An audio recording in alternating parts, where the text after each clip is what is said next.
জনৈক আইনজীবী আমাকে একটি নোটিশ পাঠিয়েছেন। তিনি বলেছেন 48 ঘন্টার মধ্যে যদি তার ক্লায়েন্টকে আমার বক্তব্য দ্বারা নাকি মিসলিড হয়েছে এই মর্মে বক্তব্য প্রত্যাহার, ক্লারিফিকেশন বা তার নোটিশের উত্তর না দিলে আমার বিরুদ্ধে আইনত ব্যবস্থা নেবে। আমি বলি 48 ঘন্টা কেন, 800 ঘন্টা কেন, আর 8 মিনিট কেন, আমি তার নোটিশের কোনো প্রতি উত্তর দেব না। আমার বক্তব্য যদি আইন বহির্ভূত হয়, আমার বক্তব্য যদি সংবিধান বহির্ভূত হয়, সিধে চলে যাক সে কোর্টে, আইনের মাধ্যমে তার সাথে আমার বোঝাপড়া হবে। আমাকে নোটিশ পাঠিয়ে কি ধমকানো চমকানো হচ্ছে? এই ধরনের অনেক নোটিশ আমি খেয়েছি। আমার নামে অনেক মারাত্মক মারাত্মক অভিযোগের মামলা নিয়ে আমি মাথায় করে চলছি, মিথ্যা অভিযোগ নিয়ে। উনি আমি ভয় পাই না। কেউ যদি মনে করেন নওশাদ সিদ্দিকীকে এই নোটিশ পাঠিয়ে ধমকাবো চমকাবো বসিয়ে দেব, আমি তাতে আমি ভয় পাবো না, আমি চমকেও যাব না। কারণ আমার অনেক দেখা হয়ে গেছে এইগুলো।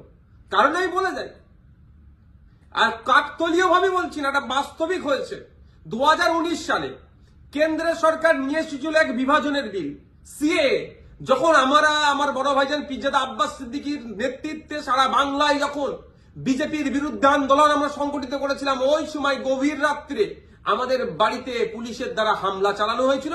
সেই রাত্রে আমি সুপ্রিম কোর্টে এসেছিলাম, তারপরের দিনে মামলা করব বিজেপির বিরুদ্ধে, কেন্দ্র সরকারের বিরুদ্ধে। আর এখন আমরা যখন এই ওয়াকফ সংশোধনের বিরুদ্ধে মাঠে ময়দানে গণতান্ত্রিক প্রক্রিয়ায় লড়াইয়ের বার্তা দিচ্ছি এবং আইনি লড়াই করবে বলে তার প্রস্তুতি নিচ্ছি, আমাদের বাড়িতে নোটিশ চলে আসলো। নোটিশ আসুক, 100 বার নোটিশ আসুক, এতে আমি ভয় পাই না।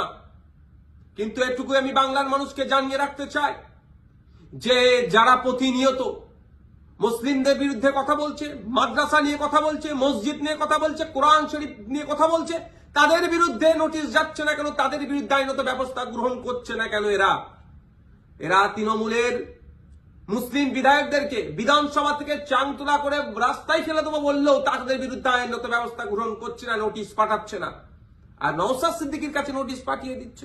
ঠিক আছে, আইনি লড়াই আমি লড়ে নেব। আমার আইনের যারা বিশেষজ্ঞ আছে, সম্মানীয় বিকাশ রঞ্জন ভট্টাচার্য স্যার এবং সম্মানীয় শামীম দ্বারা কথা বলেছি, তারা আমাকে বলেছে তো আপনার কাজ হচ্ছে রাজনৈতিক লড়াই লড়ে যাওয়া, বাকি আইনি দিকটা আমরা বুঝে নেব। সুতরাং আইনি লড়াই কোর্টে আমিও বুঝে নেব। কিন্তু আমার প্রশ্ন, যারা প্রতিনিয়ত মুসলিম সম্প্রদায়কে, মাদ্রাসা মসজিদকে আক্রমণ করছে, বিষ উগলাচ্ছে, তাদের বক্তব্যতে হিন্দু মুসলমানের মধ্যে যে সম্প্রীতি, যে ঐক্য